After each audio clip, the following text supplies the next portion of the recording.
Imagine a digital assistant that does everything better than you. Whatever you say, it will know better. Whatever you decide, it will correct. When you come up with a plan for next year, it will have a superior one. At some point, you may give up making personal decisions on your own. And at this time, the assistant will take over and run your finances, write your messages, find you the romantic partner, and plan when you will get children. Packages may arrive at your door with products you didn't even know that you want them. A social worker may turn up because the algorithm predicted that your child may suffer from a severe depression. At this time and point, tech companies run your life. And the whatever you do, you will basically follow. I have given many talks at popular AI events and was surprised about this kind of stories and the unconditional trust many people have into the superpower of complex algorithms. And I have seen representatives from large tech companies telling us that AI can do almost everything better, more cheaply, and more precisely, and without getting tired. And also that letting AI take over our lives will make the world a better one. But surprisingly, that kind of near omniscience that these tech people see in AI is mirrored by a similar beliefs among those who are very critical of tech companies and see in them the evil surveillance capitalism that is out and destroy our privacy and dignity. So the common assumption of both sides, those who fear and those who cheer, can be summarized in one argument. I call it the AI beats humans argument. And it has 3 steps. First, AI has beaten the best humans at chess and Go. Second, computing power doubles every couple of years. Conclusion, therefore, machines will soon do everything better than humans. Computing power goes some way and a lots of way for some kind of problems, but not for all problems. So the 2 premises of the arguments are true. The conclusion is false. And so the big successes of complex algorithms have been in chess, in Go, and other games with strict rules that are stable, and also in maybe voice and other recognition tasks where face recognition, for instance, under relatively stable conditions. But the moment uncertainty comes in, the world is no longer stable, as in the prediction of human behavior, then that's not the ideal world for complex algorithms. And I will give you a few examples in a minute. So what I want to do today with you is to talk about what can AI do, what can it not do? And Why is this important? It's important to protect you against marketing hype and also tech religious faith. And then I will talk about the way that AI shapes us. So it's not just an assistant, but it actually changes our behavior and also our values. And finally, I will talk about the special capability of digital media for surveillance, and which is ideal for any autocratic government or politician. So that's the program. And what I want to argue in general is, so the internet started out with the dream of a liberation, an enlightenment, so that everyone can get access to any kind of information and stop corruption, stop lies, stop fake news. And in part, we have gotten that, but also this paradise has been polluted. So that's the program of today. And if you're ready, then I'll start. And let's begin with something dear to our heart, which is finding true love. Is true love just a click away? So millions of people pay hundreds of pounds in order and put a profile into a dating agency and hope that a love algorithm will find the true love. So I'm talking here about so-called serious partner online agencies who, unlike Tinder, where it's about locational looks, actually use an algorithm, a matching algorithm that is meant to find you the ideal partner. Here is an example of an international company, it's Parships. And the question is, how good are those algorithms for this kind of task? And the answer is on the ad. Every 11 minutes, a single falls in love. So that sounds good, doesn't it? So you pay a couple of £100, and then you wait for 11 minutes. So, but just think for a moment. If every 11 minutes a single falls in love, and actually one needs two that fall in love with one another. So, but let's put that aside. 11 minutes, one. That's in an hour, about 6. That's on a day, 144. And in a year, times 350, 65, it's about 50,000.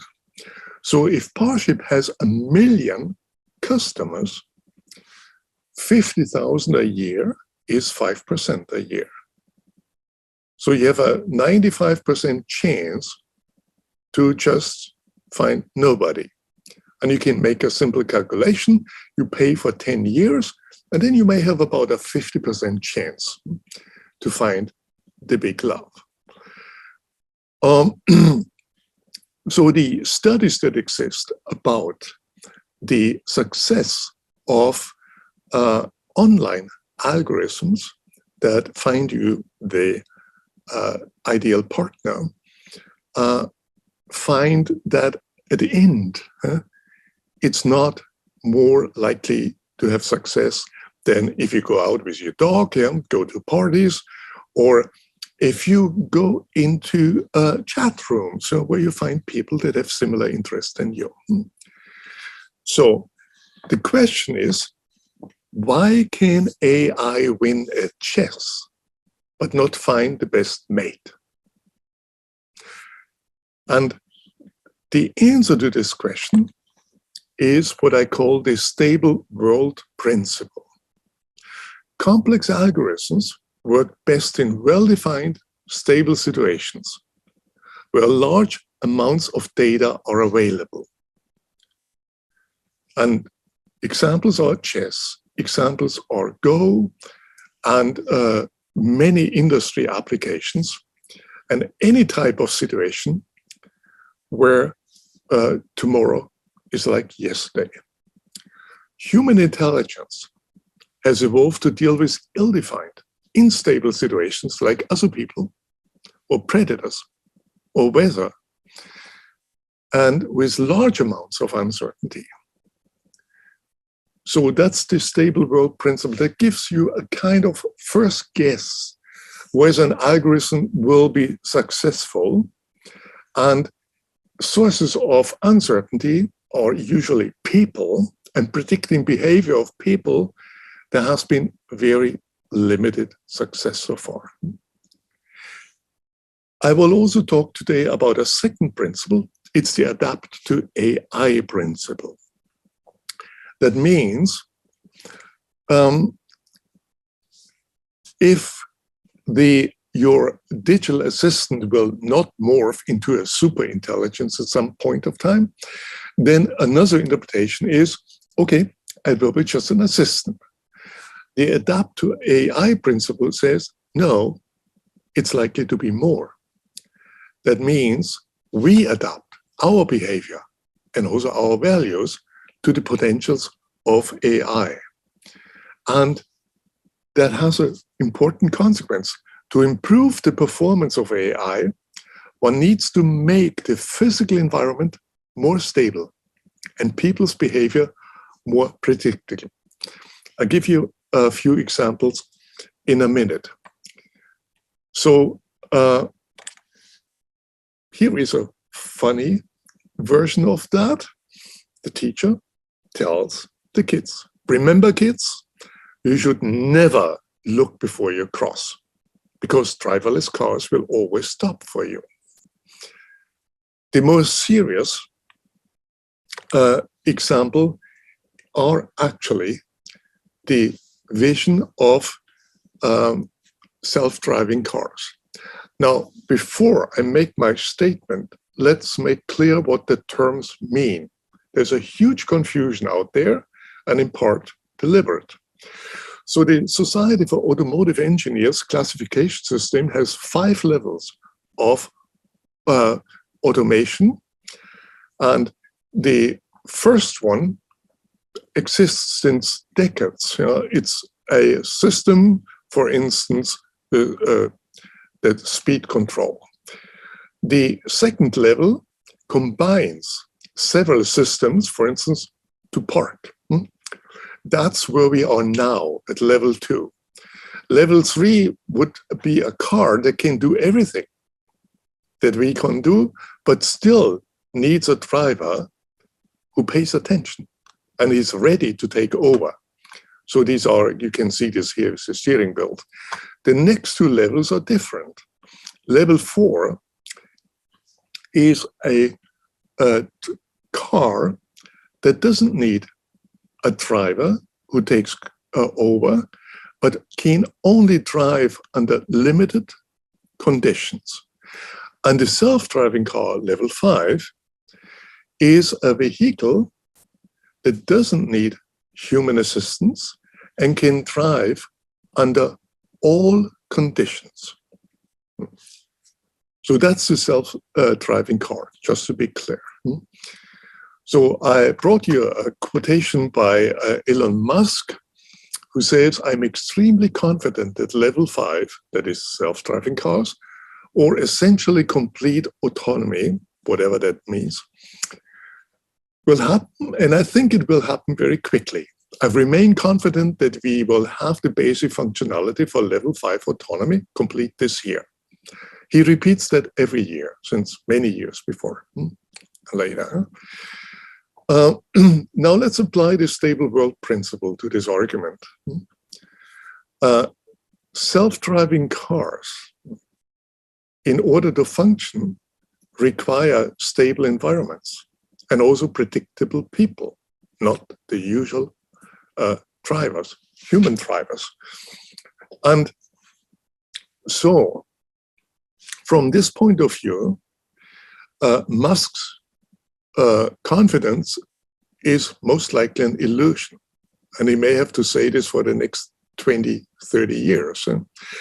What will happen is, in my opinion, not self-driving cars, but something much more fundamental, a real change. Namely, we adapt to the limited capabilities of automation. And that will mean, and it's actually already happening, that we design entire parts of the city so that level 4 cars will be able to drive safely. And that means that no human drivers are allowed to drive there because they're unpredictable. And in certain countries, entire cities have been planned, Canada, but also China. So they're designed around the limited capability of automatic cars. What that means is that our world will look quite differently. People will no longer be allowed to drive, at least in certain areas, and also lose the capability, most likely.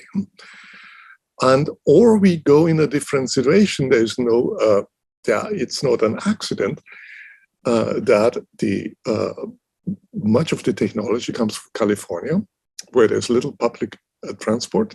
So the alternative would be a very different one, to invest in self-driving public transport, which in part already exists, and that has a stable environment. So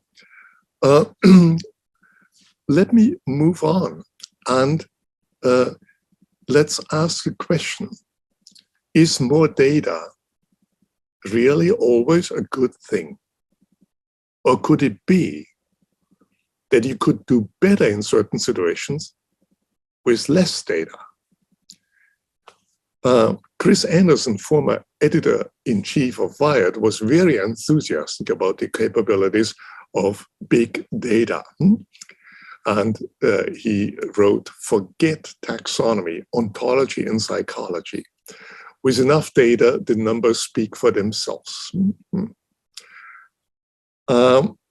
I will give you now one example that shows you that in situations that are not stable, where there's no stable world, and where tomorrow may not be like yesterday, big data can mislead you. And you can actually do better with very little data. That may sound surprising, but I'll take one of the classical apparent successes of big data, when Google engineers tried to predict the spread of the flu. You may remember the predictions were between 2009 and 2015, and the idea was that people enter, if someone is sick or feels symptoms of flu, that those people may enter search terms into Google, so Google can find out by analyzing the right search terms, so where the flu is going faster than the medical societies. And the Google engineers analyzed some 50 million search terms, tried millions of models and algorithms, picked the best one, and made the predictions. And I'll show you now the predictions. On the top here, you see the usual. It started in 2007. You see the true flu is the black curve. It's very close to the blue one, and you basically see So the 2008, for instance, is the 1st of January. In the winter, the flu is high. In the summer, it's low. So, and Google Flu Trend did quite well. That's the red curve. And it did quite well until something unexpected happened. That was the swine flu. Here by GFT, that's Google Flu Trends. Here is the swine flu.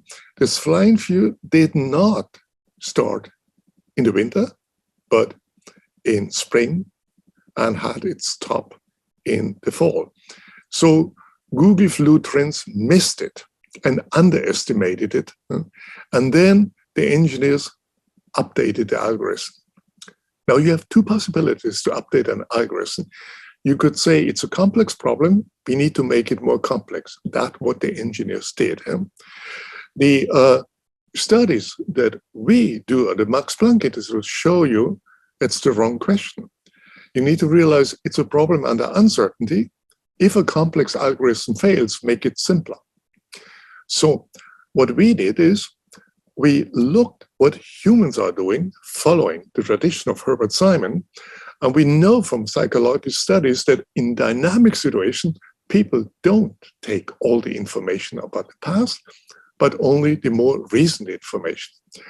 And we developed the recency heuristic that takes only the most recent data point, which is the flu-related doctor visits a week ago. And what you can see here, the recency heuristic is much more closer on the actual change in the flu, and can, when something unexpected happens, change its course and doesn't have the baggage of 3 years or more years of big data.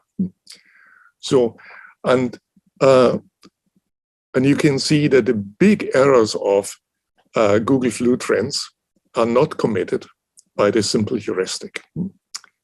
So here's the general result across all the years, 8 years. The mean absolute error is 0.38 by Google Flu Trends, by the complex machine, and by the simple heuristic only 0.20, so half as much, and consistent for all the updates of the Google Flu Trend. What does this tell us, this example? It tells us, in situation of uncertainty, you should not rely on big data, but rely on a theory, and in this case, on a psychological theory, and make it, the algorithm, simple enough in order to be robust and be able to change when the situation changes. So, how is human intelligence different from artificial intelligence? Now, artificial intelligence is not one thing. If I talk about AI here and in the following, I mean the type of machine learning exemplified by deep neural networks. The artificial intelligence based on human insights, that is, for instance, recency heuristic is one example. And we develop simple heuristics that work well and better than big data in situations of uncertainty. If the world is stable, then you're not getting very far. So one needs a toolbox and understand that big data solves some problems and simple, smart heuristics solve others. There's no contradiction. It's more like a toolbox. So here, one of the key problems in modeling, in machine learning, is how can we capture the cogs of common sense? And here are 4 important ones. One is human thinking is causal thinking. So there is understanding cause and effect structures in the world. Little children start to ask questions, why? why do I have spinach? Why do I have to eat spinach? Why are some people rich? And that's very automatic, and that helps us to construct causal models. And while deep neural networks are basically statistically seen regression machines and or discrimination machines, and look for associations, not causes. Already children have an intuitive psychology. They know that others have intentions and beliefs. It's very hard to program that in a neural network. And that would be very helpful, for instance, when one has autonomous cars. A human driver who sees a child on the side of the street and a ball on the other side knows danger to stop. But when the human driver sees that the child looks up to an adult woman next to him, then we know the danger is not as far. How can we program that into a neural network? Nobody knows. We also have intuitive physics. We know that when a car disappears behind a big truck, the car is not gone. It will emerge on the other side. And we have intuitive sociality. That is, we are very much guided by coordinating and cooperating and competing with other people. So how to program ethics and social norms into a machine? And a good way to understand the difference between humans and machine intelligence is to look at the errors that we make and machines make. So in driving, humans fail because they are tired, drunk, or are texting while driving, and other errors. None of these problems exists for an automatic car. And deep neural networks fail in very different ways. And I give you one example here. So on the left side, you see an American school bus with typically yellow body and black corners here. And a neural network needs to see thousands of examples in order to learn to tell a school bus from something else. By the way, that's another difference to human learning and human intelligence. A child needs to see one or two examples, and then she knows it's a school bus. That doesn't work with neural networks. So the study here is the following. It's done by so-called adversarial algorithms that find out how to deceive a neural network. And here is a pattern in the middle that's magnified so one can see. And the pattern is superimposed to the picture on the left, and it results in the picture to the right. A human perceptual system still sees a school bus, but the neural network doesn't recognize the school bus anymore, and this case classifies it as an ostrich. So no human would ever make such an error. And also, no neural network would make the errors that human makes. So there is, to understand that, a neural network is a statistical association machine and nothing that has much to do with human intelligence.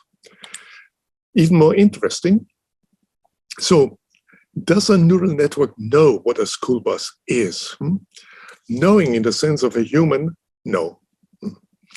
And that can be demonstrated here, again with the same type of techniques. A neural network understands, can tell school buses on the left side, but now one can construct certain other patterns, like the one here on the right side, these black and yellow vertical stripes. And the same train network thinks that's also a school bus. And you can now make some inferences. What is going on in the network? What is looking for? It seems to be colors, typically colors.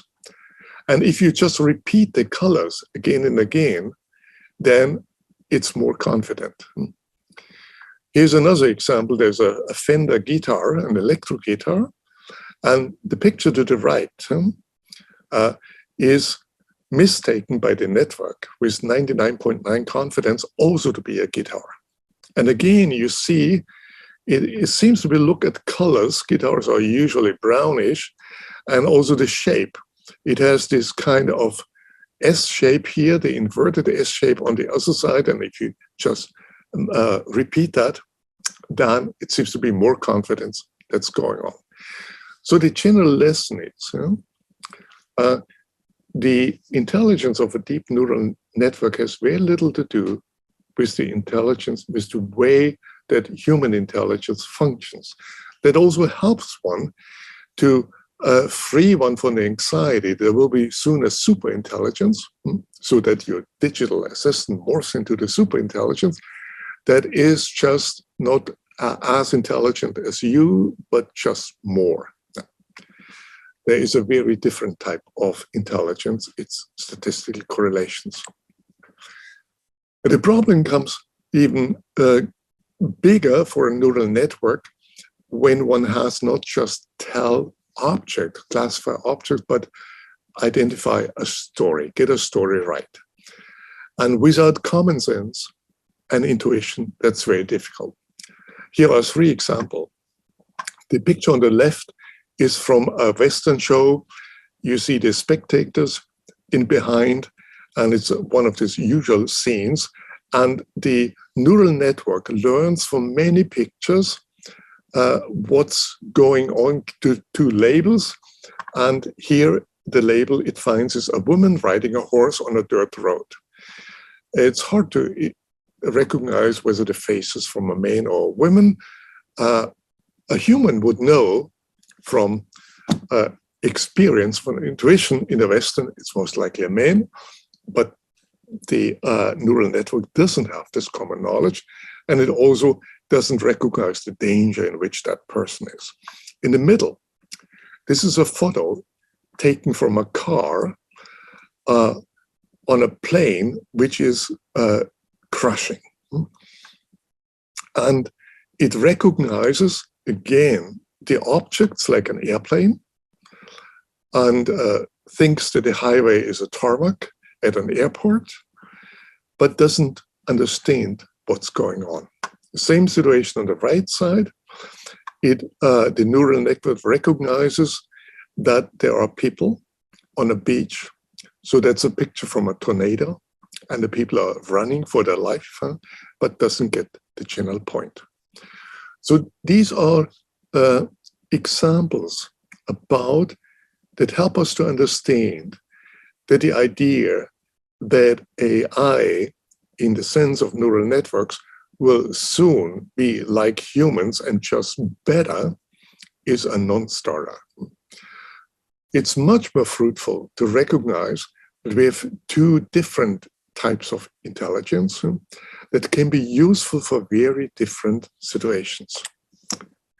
So in the last part of my walk through the digital world is about sleepwalking into surveillance. And digital technology is an ideal tool for surveillance and for people or autocratic governments that desire to monitor and control the behavior of their citizens. And again, it's important to understand what the technology can do and what it cannot do. And the first example I give you illustrates how things can go wrong if one doesn't understand. And what's happened here happened very close to where I live in Berlin. And Berlin had in 2016 a terrible terrorist attack at the Christmas market. And in the following year, the German Ministry of the Interior set up a project that would test face recognition systems, whether they could detect at this time about 600 or so people who were suspicious of being terrorists. And they ran this project for about a year with on a certain railway station. And then the Minister of the Interior announced the success of the project. And the success was expressed in two numbers. And the two numbers are a hit rate of 80%. So that means that out of 100 suspicious people, 80 were correctly identified. And a false alarm rate of 0.1%, that means that out of 1,000 normal people, 1 was mistaken as a terrorist. And actually, the terrorists were played by actors in that study. So, and then from that, the politicians concluded that's a big success, and we now should install the face recognition, the mass surveillance cameras everywhere, all over Germany. What has been overlooked is very much similar to what Daniel said in his introductions. It's not only that physicians are not being taught to reason with numbers, and but it's also politicians. So what would happen if one would install this kind of surveillance system all over the country? In Germany, every day, there are 12 million people on train stations. A false alarm rate, and almost all of them are just normal people who go to work or are on vacations. And a false alarm rate of 1 in 1,000 means for 12 million, 1 in 12 means 12,000 out of 12 million. So that means that every day, 12,000 people would be stopped, searched, until their identity is proven. 12,000 normal people. That wouldn't increase safety.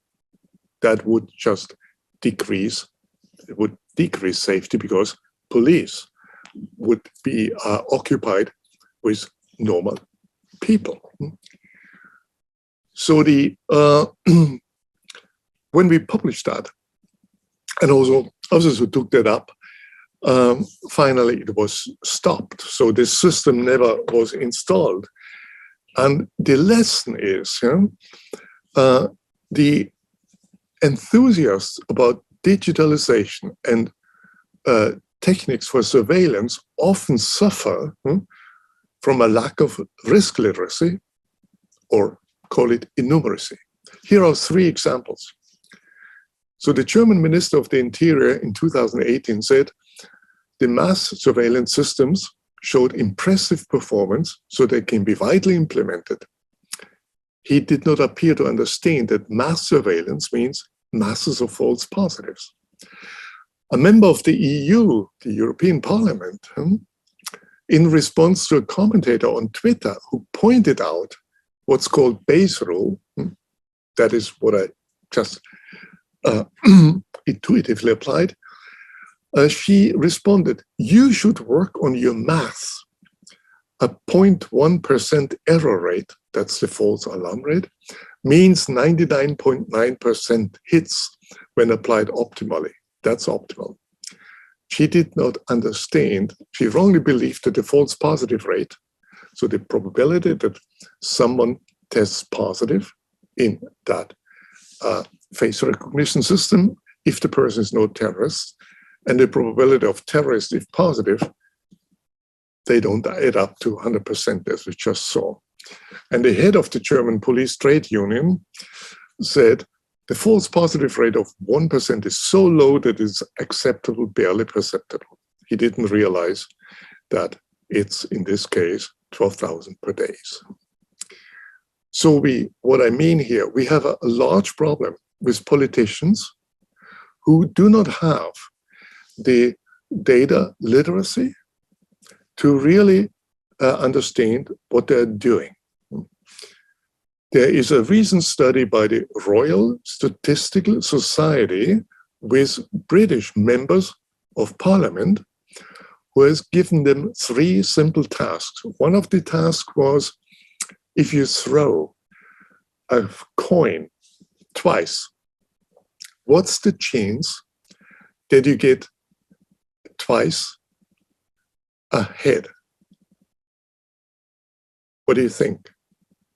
So it's the first case, it's 0.5. In the second, it's 0.5. So there are 4 possibilities, and it's only 1 out of 4.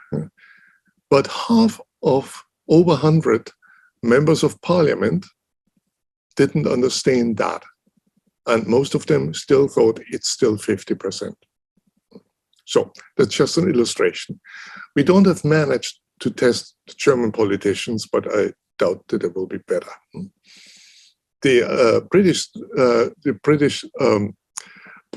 politicians, at least when it was done the last time, 10 years ago, about 200 of members of parliaments and those who wanted to become it signed up for a course for the Royal Statistical Society, which was an impressive thing. So you may be just a little bit more enlightened than we in Germany, but we are working on that problem. So here's the thing to understand. Face recognition systems work for certain problems and not for others. They don't work for mass surveillance. We've just seen that, and Bayes' theorem helps you to understand that. But they work for problems of identification and authentication. So identification means, for instance, a crime is in an underground station, and there is a videotape, and then you analyze it and compare this to a base of pictures of criminals. Here the situation is different. It's not as in mass surveillance. You have many, many people, and compared into many others, that's a problem. You have one, and you know this person has committed the crime, and you compare this to many others. Authentication is even easier for face recognition systems. For instance, when you unlock your phone, it's usually you. And the pictures that the phone has, it's your pictures. And that makes it easy. And here are 2 more examples who illustrate that the mass surveillance systems don't work. So in the Champions League final in 2017, Real Madrid versus Juventus Turin in Cardiff, the police, they mass surveilled 170,000 fans and found 2,470 matches with persons in a criminal database. 93% of the 2,470 matches were false. So same situation. Or Amazon's face recognition system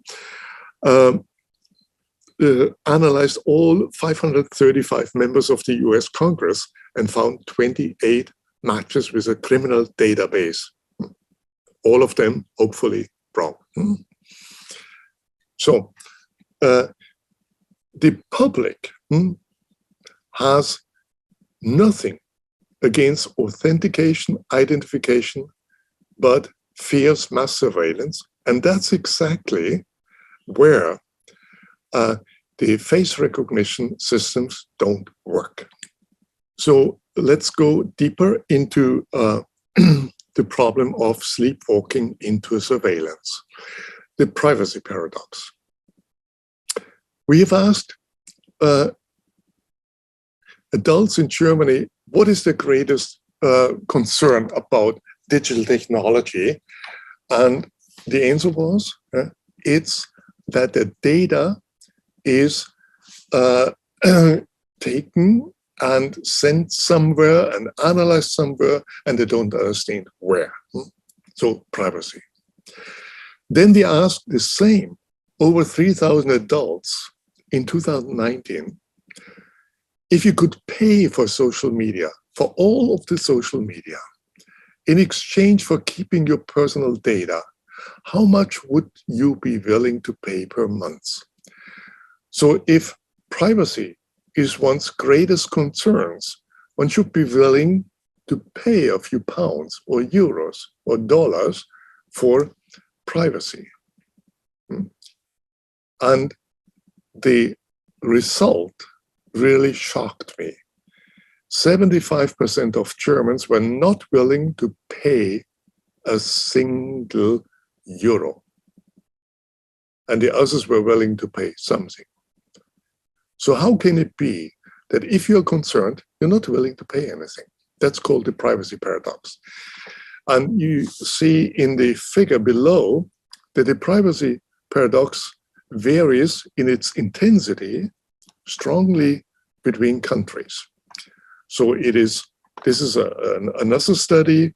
Here we have 20% of Germans and 22% of British are willing to pay at least $1 per month, so that Facebook is no longer interested in whether you're depressive and when, whether you're pregnant, or whether you're sick, in order to send you personalized advertisement at the right point.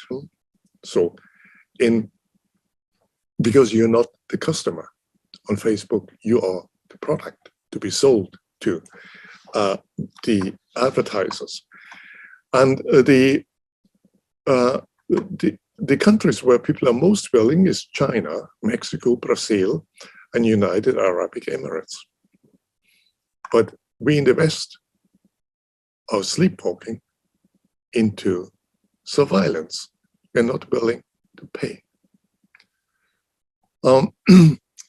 I have, so to understand that better, how the social media works at the moment, the business model is you pay with your data. It's not you pay with your money. In a regular coffee house, you pay, or a tea house, you pay with your money, not with your data. So just to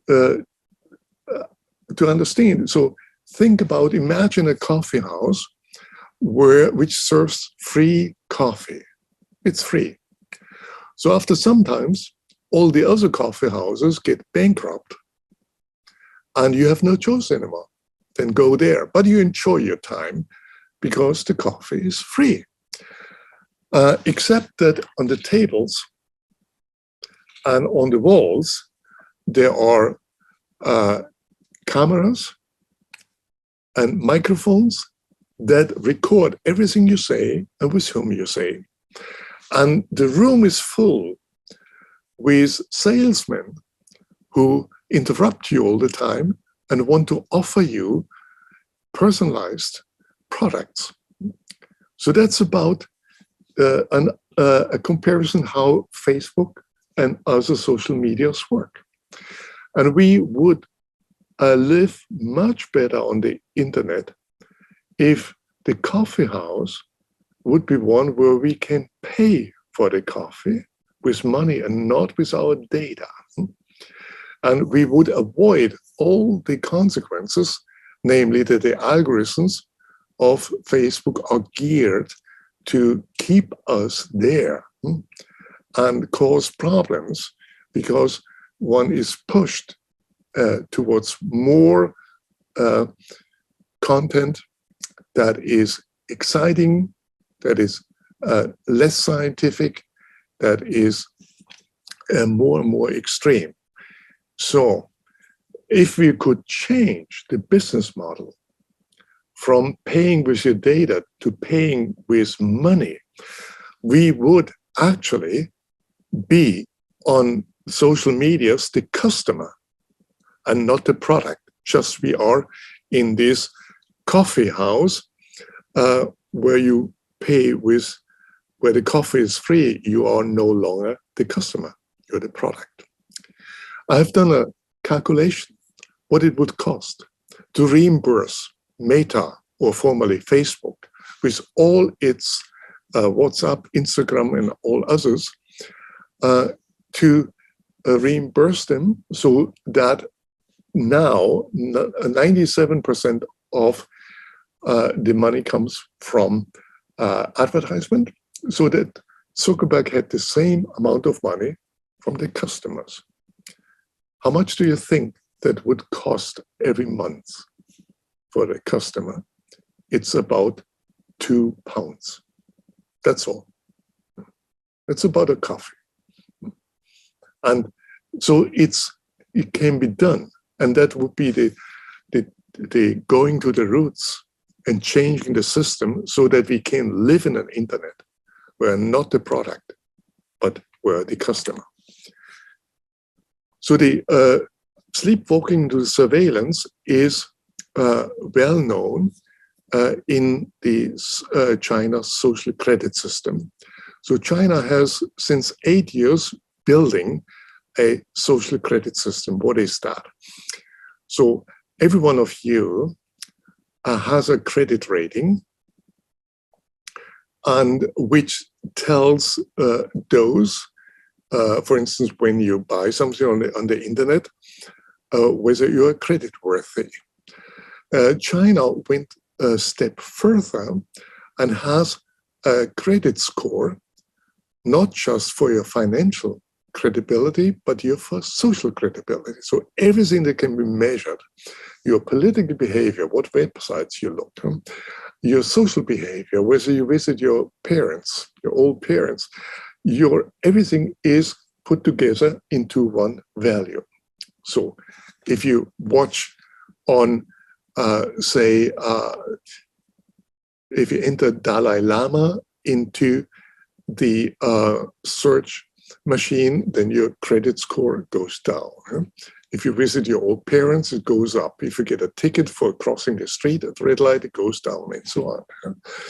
And it's still in an experimental state. It's about 40 big cities that do it, and they vary. But if you have a high score, then you may get goodies, such as you get first at the hospital, you get medical treatment before the others with lower values get it. And if you have a low score, then your children may not be allowed to get into the best schools anymore. Or we know in the last years, 10,000 of Chinese citizens were not allowed to buy tickets for airplanes because they had a too low social credit score. And here you see in this picture that the data is put together from almost every corner, every data one can get on the internet. It's very easy. And also all the purchases can be monitored by digital purchases. So in the West, the reaction to the Chinese social credit system is usually one of, no, we don't want that. But in the West, many people give their data away just for free in order not to pay for social media, thinking that it's just tech companies and not realizing that tech companies in the US are by law obliged to hang the data on when being asked. And also in the UK, there is what's known as karma police, and their governments are collecting all that kind of data, as one also tried in Germany. And so we are sleepwalking into a similar surveillance just because we don't want to pay for the services. And also in the West, we have large companies, data brokers, and here's one. Axiom, who collect data about hundreds of millions of Westerns and also try to get their hands on almost everything. And the next step is, if one would integrate all this data to one value, then we would also have a social credit system.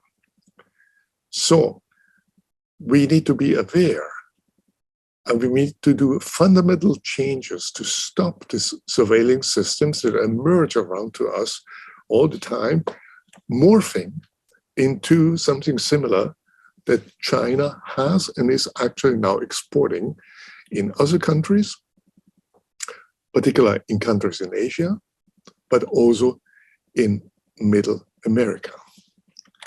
So let me come to the end. I was doing a tour today through the book, How to Stay Smart in a Smart World. And I was talking about the stable world principle. So, which gives you an answer, why can AI win at chess but not find the best mate? But also in more general, it gives you an idea why it's very difficult to predict human behavior, such as whether a defendant will commit another crime in the next year. And here, big data will most likely not be the solution. I talked about the adapt to AI principle, that algorithms are not simply assistance tools, they change us in our values. And linked to the stable world principle, is more data always better? No. In uncertain situations, less can be more. And uncertainty can not only come from human behavior, but also from the behavior of viruses. And we are sleepwalking into a surveillance.